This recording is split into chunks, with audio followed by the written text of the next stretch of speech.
আসসালামু আলাইকুম প্রিয় খামারি ভাই ও বোনেরা, সবাইকে অনেক অনেক ধন্যবাদ। তো আজ আমরা চলে এসেছি আমাদের জমিতে, ঘাসের জমিতে। তো একটি ভাই কমেন্ট করছে যে ভাই আমার 5টি গরু আছে, তো 5টি গরুর জন্য কতটুকু ঘাসের জমি প্রয়োজন। এই বিষয়টি আসলে আপনি যদি ঘাস লাগাতে পারেন তাহলে কিন্তু আপনাকে ঘাস জমি অল্প হলেও চলে, কারণ লাগানো ঘাসে কিন্তু ফলন বেশি আর বুনা ঘাসে ফলন কম। যাই হোক, বেশি ডিফারেন্স না, কিন্তু খরচ কিন্তু আপনার বুনা ঘাসে কিন্তু খরচ বেশি আর এই ঘাসটি কিন্তু অল্প টাইমে শেষ হয়ে যায়। আপনি যদি 12 মাস ঘাসের উপর নির্ভর করে খামার করতে পারেন তাহলে কিন্তু আপনি অনেকটা লাভবান হবেন, কারণ বর্তমানে খাদ্যের দাম কিন্তু অনেক বেশি। আর ঘাসে কিন্তু অনেক পরিমাণ প্রোটিন থাকে এবং ঘাস খাওয়ালে কিন্তু গরুর দুধ বৃদ্ধি পায়। আর গরুর দুধ বৃদ্ধি পাওয়ার পরে কিন্তু দুধ যদি আপনি ঘাস খাওয়ানো বাদ দিয়ে দেন তাহলে কিন্তু দুধ নিচের দিক চলে আসে এবং দানাদার খাদ্যর যে পরিমাণ দাম তাতে কিন্তু আপনার পোষাবে না। তাই আপনাকে অবশ্যই ঘাস চাষ করতে হবে, কারণ গরু পালন করতে গেলে কিন্তু ঘাসের কোনো বিকল্প নেই। কারণ ঘাসের জমি অবশ্যই আপনাকে থাকতে হবে। তাছাড়া আপনি খামারে আসবেন না, গরুর খামারে আসবেন না, কারণ শুধু খড় খাইয়ে কিন্তু খামার করা সম্ভব না। আমাদের কিন্তু 5টি গরুর প্রতিদিন একটি গড় হিসাবে কিন্তু 100 টাকাও পড়ে না, শুধু ভুসি খাওয়াই।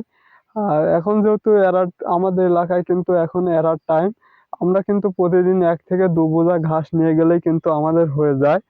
তো যারা কন্টিনিউ ঘাস শুধু গরু বাড়িতে বেঁধে খাওয়াতে চান তাদের 5টি গরুর জন্য কতটুকু ঘাসের জমি প্রয়োজন।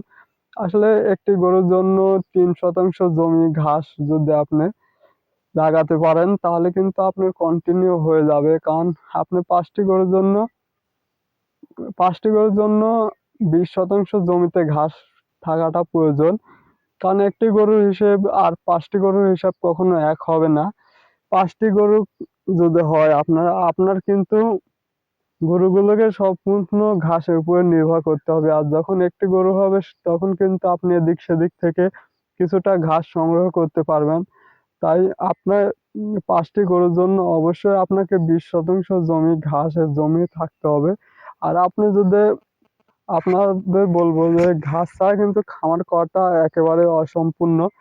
তাই বলবো আপনি 20 শতাংশ জমিতে ঘাস লাগিয়ে নেন, তারপরে খামার শুরু করে দেন। আপনি গরু কেনার আগে কিন্তু আপনাকে ঘাস লাগাতে হবে, ম্যাক্সিমাম 1 মাস আগে আপনাকে ঘাস তৈরি করে নিতে হবে, কারণ ঘাস ছাড়া কিন্তু আপনি খামার করে লাভবান হতে পারবেন না। তাই বলবো 5টি গরু নিয়ে যদি আপনি খামার করতে যান, খামার শুরু করতে চান তাহলে কিন্তু আপনি গরু কেনার আগেই কিন্তু আপনাকে ম্যাক্সিমাম 1 মাস আগে আপনাকে ঘাসের জমি তৈরি করে ঘাস লাগিয়ে নিতে হবে। আপনারা কিন্তু যারা ঘাসটি লাগাতে পারেন তারা ঘাসটিতে ফলন বেশি। এটা যদি আপনি পানির ব্যবস্থা থাকে সেচ দিতে পারেন। আর সেচ দিলে কিন্তু ঘাসটি অনেক লম্বা হয়ে যায়, প্রায় 8 ফিট 9 ফিট লম্বা হয়ে যায়। ঘাসটি অনেক নরম থাকে। আর আপনার কিন্তু ঘাসে কিন্তু সেরকম খরচ হয় না। এই খরচ নিয়ে আমরা অন্য একটি ভিডিও বানিয়ে দেবো যে ঘাসে কি পরিমাণ খরচ হয়। তবে আপনি খড়ের থেকে কিন্তু অনেক খরচ কম।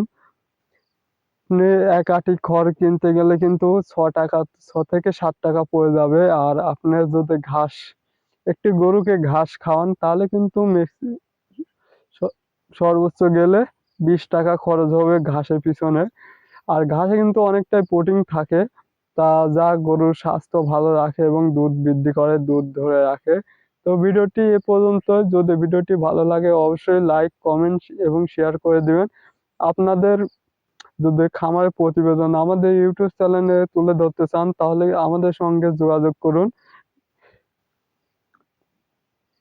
আমাদের কমেন্ট বক্সে কমেন্ট করতে পারেন এবং ডেসক্রিপশন বক্সে কিন্তু আমাদের ফোন নাম্বার দেওয়া থাকবে। আমাদের সঙ্গে যোগাযোগ করে আপনার খামারের প্রতিবেদন আমাদের ইউটিউব চ্যানেলে প্রচার করতে পারেন। তো সবাইকে অনেক অনেক ধন্যবাদ ভিডিওটি দেখার জন্য। ভিডিওটি এখানে শেষ করছি। আসসালামু আলাইকুম।